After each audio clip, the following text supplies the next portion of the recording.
In today's lesson, we are going to understand Photoshop's workspace. So what is a workspace?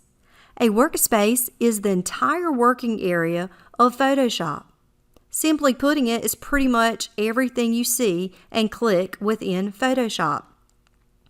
In Photoshop, we can customize our workspace to choose what panels will be displayed and organize our Photoshop toolbar.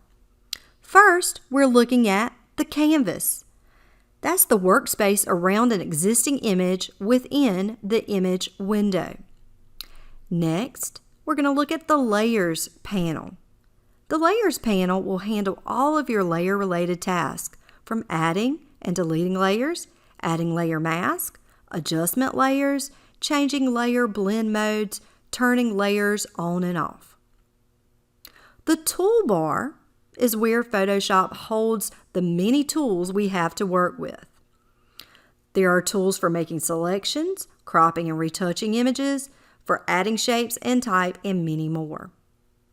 One of the basic elements of Adobe Photoshop is the menu bar. It's located at the very top of the program. The menu bar is used to open and save files, adjust the canvas size, access some of the editing tools, and many more. The Tools option bar in Photoshop will allow you to select various tools for manipulating images and text.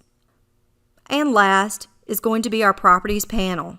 This is where you will find controls and options for whichever layer is selected in the Layer panel.